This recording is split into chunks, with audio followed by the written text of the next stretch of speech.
Good morning. We can all sort of find our seats. We need to grab a little more coffee before the bus and I go ahead. We want to try and keep on schedule.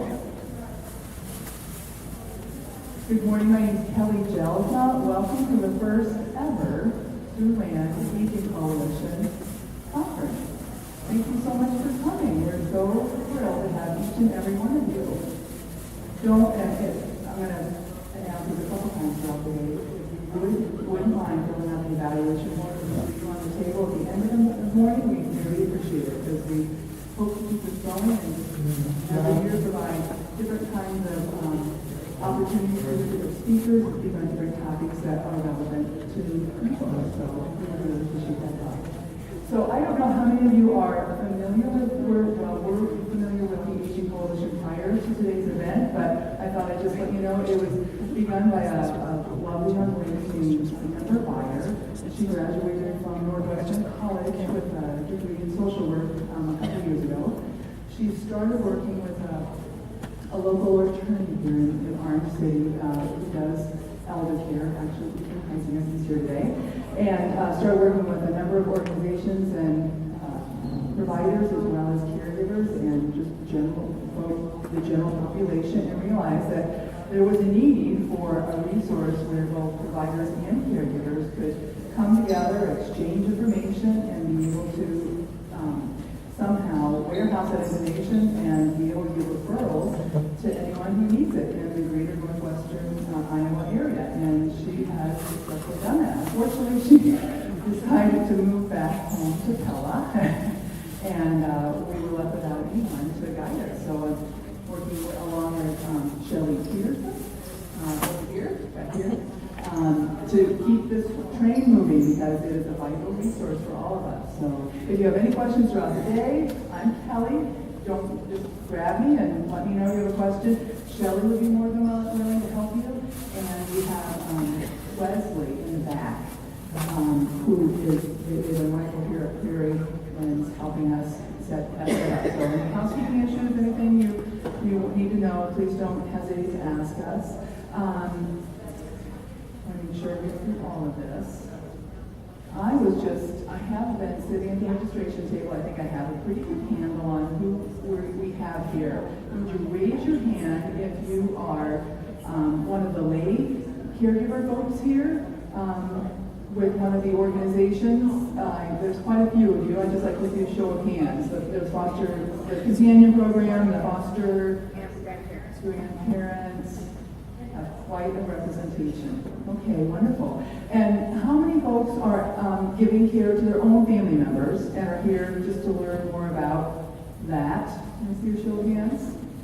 Wonderful, because we really wanted to make sure we were hoping to get the information out. If you guys have any information on suggestions on how we may be able to reach more of you to find out, what other things, services you guys might want to see in this area, we would love to hear about it. So just let us know. I just want to do some housekeeping things. If you don't have it already silenced your phone, go ahead and silence your cell phone. The restrooms are out through the back there, to the left of the bar, that little bar area, and off to the left. And we have fire exits in the front, on the sides, and in the back. If the smoke detector go off or something. Our first speaker this morning is Dr. Bruce Vermeer. Currently, he is a professor with the psychology department at Dordt College, but prior to that, for 20 plus years, he was in clinical practice. His specialty is in geriatric neuropsychology, and his practice dealt primarily serving seniors and their family members. So we are so thrilled to have you here today. Thank you very much, Bruce.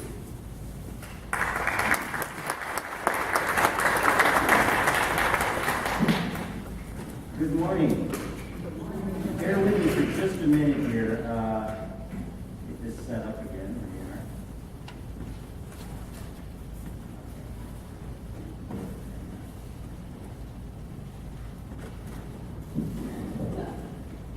I think I'm just going to hold the mic. Can you hear me in the back well enough? Okay, very good. Thank you. I want to talk to you today a bit about the psychological needs of the caregiver.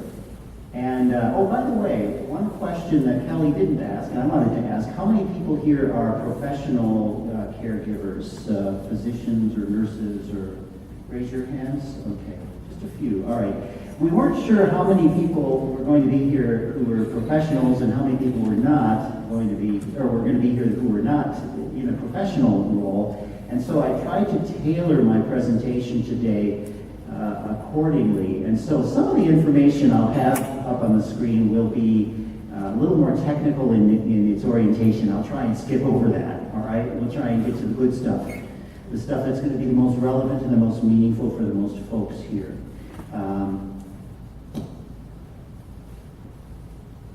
So what is caregiving? How do we look at caregiving? We have to start there. We have to understand what caregiving is all about. Now, there are some key elements of caregiving that we need to take into consideration, and most of these are very familiar to pretty much all of you, I would imagine, but I think it's important for us to review what caregiving is all about. Caregiving involves a number of different things. The central elements of caregiving itself include addressing the basic activities of daily living, or the basic ADLs with individuals. Right? What are some of the basic ADLs? Just holler them out. Bathing, dressing, meals, right? Transferring, continence. Yes, those are the basics of ADLs, the basic ADLs. We also, as we talk about or consider caregiving, we also have to consider instrumental activities of daily living. What are these? What are instrumental activities of daily living? Sorry? Finances, yes. What else? Anybody? Shopping, yeah. Essentially, these are activities of daily living that are not necessarily considered to be fundamental functioning, but they have to do with the person's level of involvement in the community. So things like shopping, things like preparing meals, managing money, moving within the community, using the telephone for technical purposes or whatnot, being able to communicate meaningfully with others. These are what are known as instrumental activities of daily living. And if you think about your own situation with the individual or individuals that you are working with, consider these instrumental activities of daily living as well. A third area that we need to consider when we talk about caregiving is medical support. All kinds of medical support. Anything you can think of that has to do with even setting up appointments, let alone transporting somebody to an appointment, returning them home, helping them manage their medications, maybe manage other types of medical supplies or medical types of instruments. That's all part of caregiving as well. And finally, emotional support, comfort. Another very critical element in caregiving. And today, we're going to cover primarily emotional support and comfort as well as some medical support, as it were. But you're going to find that what we will address will actually draw in both basic and instrumental activities of daily living too. Okay? Years ago, in 1986, a couple of very key figures in the area of gerontology, the Zarets, I think it's Steve and Judy Zaret, if I'm not mistaken, had co-authored a book with another person named, last name Todd, and they defined caregiving as, or I should say caregiver burden, as the extent to which caregivers perceive that caregiving has had an adverse effect on their emotional, social, financial, physical, and spiritual functioning. Now, this is a fairly old definition of caregiver burden, but I think it's an important one to consider. And I think it's still highly relevant today, because it's not just a matter of causing physical stress for us. It causes emotional stress, caregiving does. It causes spiritual stress, financial stress, which we'll talk about in just a moment. So, a key definition of caregiver burden, right, which is going to formulate the basis of stress. Now, when we look at caregiving, and we've already kind of addressed this today, at least in passing, there are those of us who are informal caregivers who may not have requisite training or experience or whatever. We may not be physicians or nurses or social workers or whatever, but we're family members. We are volunteers. We are the folks who are providing invaluable care for individuals, and in this case, elderly folks. And we also have formal caregivers, or in this presentation I'm going to call them medical providers, just to kind of differentiate a little bit. And those are the folks who are the social workers and the physicians and so forth. Right now I want to talk briefly about informal caregiving and what the impact of this looks like. Unpaid family or informal caregivers provide as much as 90% of in-home long-term care at this point in time. Actually, this figure is slightly old. It's about 4 years old. But 90% is provided by family or informal caregivers. Most of you in here would probably fall into this category. Moreover, a 2009 study showed us that 43.5 million unpaid caregivers were providing care to persons over the age of 50. 43.5 million. That's a lot of folks. And in 2013, we also saw that informal dementia caregiving cost an average of $56,290 per patient, or per individual who's struggling with cognitive and physical needs annually. That's huge. And this is through informal caregiver costs. This is not medical costs. That's huge. That's substantial. That paints the picture of what informal caregiving looks like. Can you see some of the stressors already coming through here? Some of the stressors that we all will face as we care for our aging loved ones. And by the way, I have been in that same position with my parents and now with my uncle and aunt. So I'm very familiar with this too, from a personal perspective. Let's talk a little bit about caregiver burden. Some of the risk factors of caregiver burden. Things that elevate our risk of developing problems because of the stress of the care that we're providing for our loved one or for our client or whomever this might be, a friend, all right? Certain factors include things like gender, okay? Generally,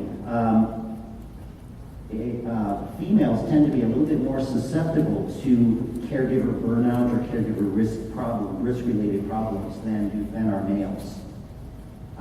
This is data, by the way, that comes from a 2014 article. So what we're talking about here is some generalities, okay?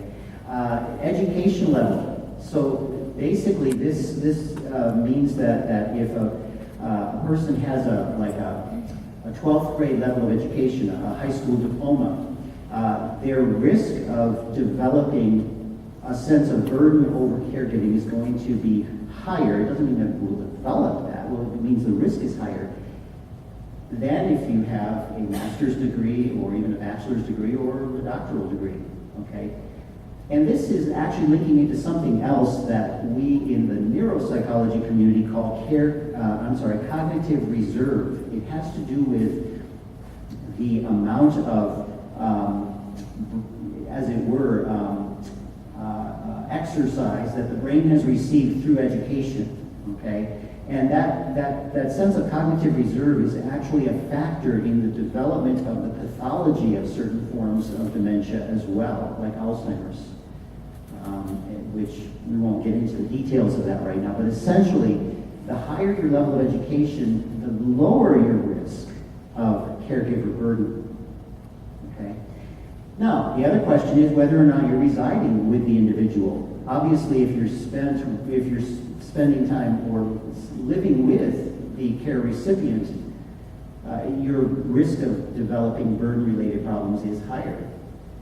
We see this, to a considerable extent. So risk factors, so residing with the resident, as opposed to coming into the home or the residence, can make a difference. Level of depression, and I'm going to add a second one here, level of social isolation. Does an individual, do you, for example, have a tendency to become depressed, and I'll even add anxious to this too?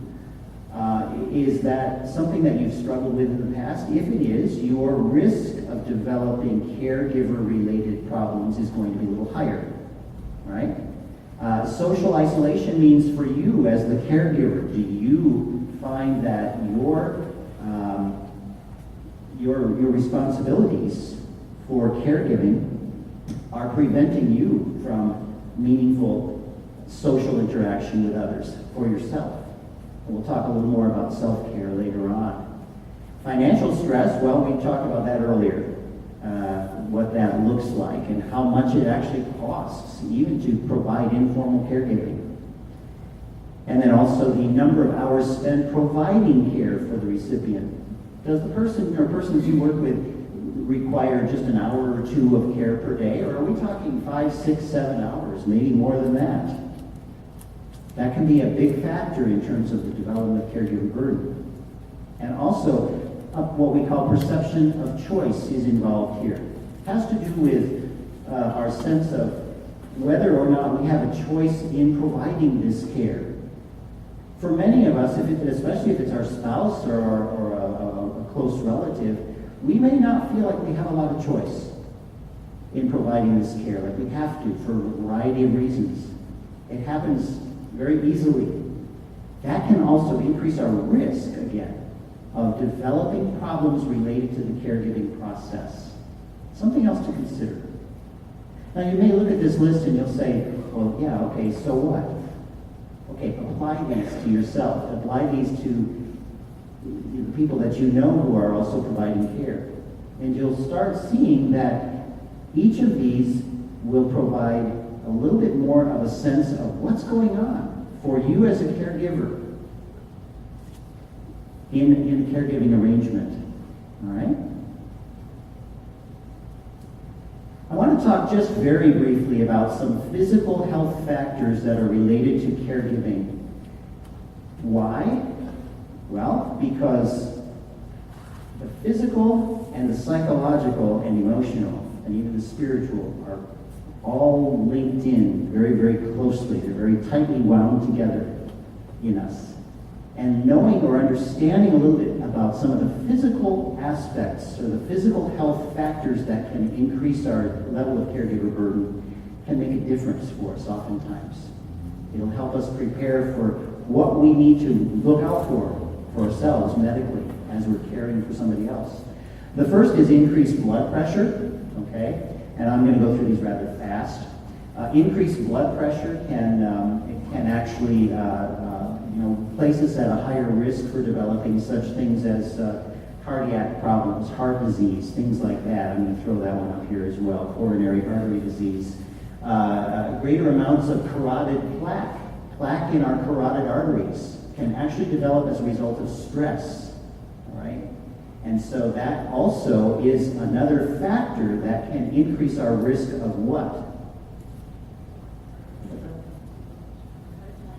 Heart attack and also stroke. Yes, heart attack and stroke both. Okay. Increased cortisol levels. Cortisol is a substance in our bodies, and it's part of what's known as the hypothalamic pituitary adrenal axis. Okay, fancy word that basically means this is a system in our brains that helps manage or modulate the release of certain types of chemicals. Now, when we have too much cortisol flowing through our systems, we are actually, the studies have shown that if these levels are elevated, particularly at bedtime, so if we end the day and we're stressed out and these cortisol levels are increased, we found that it is associated with performance deficits on memory tasks. So if the next day, for example, you took a memory test, you may find that your performance on that test is going to be a little bit lower as a result. So cortisol has an impact on even our cognitive well-being. And again, we're talking caregivers, we're not talking recipients of caregiving. Right? Suppressed immune function. Our immune systems can be suppressed, which basically means then that we're going to be at greater risk of catching a cold or catching a flu or pneumonia or whatever it might be. Increased cellular aging. Now, cellular aging is a big topic right now. This has to do with what's happening at the cellular level in our bodies. And you're all probably familiar with the Human Genome Project.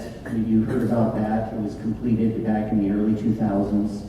Has to do with looking at the DNA strands, the complexity of that, and that whole arena. But basically, cellular aging occurs as a result of the physical aging process, but also stress. Okay?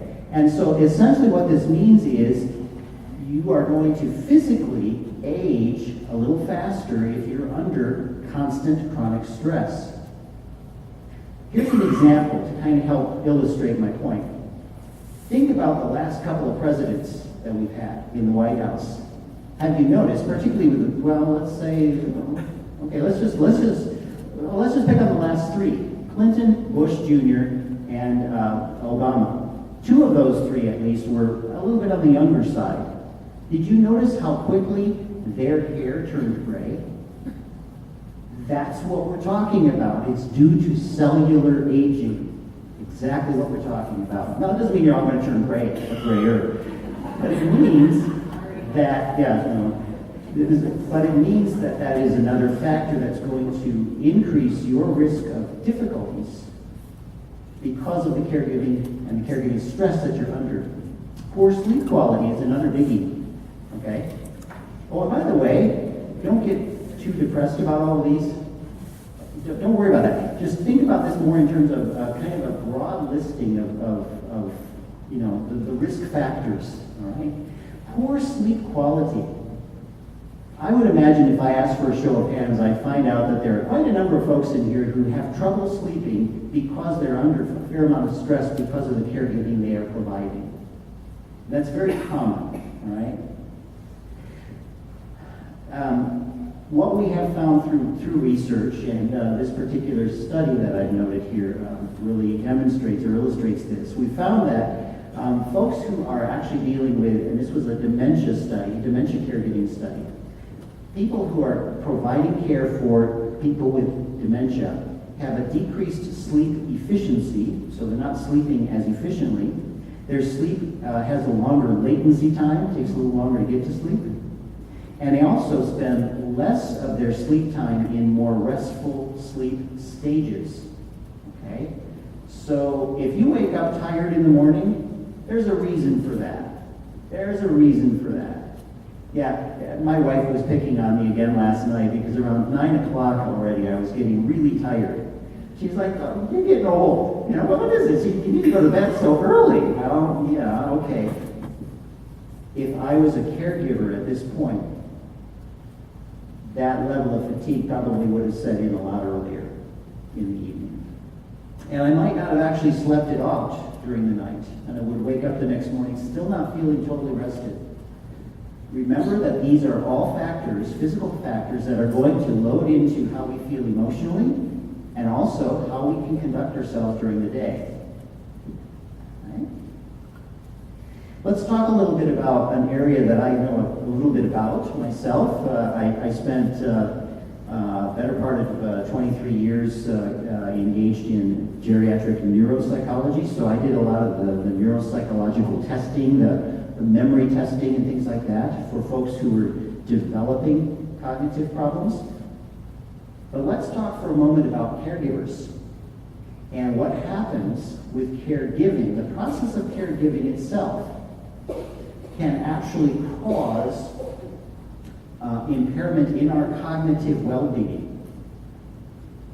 And so what happens then is we develop an increased risk of developing dementia ourselves. Okay?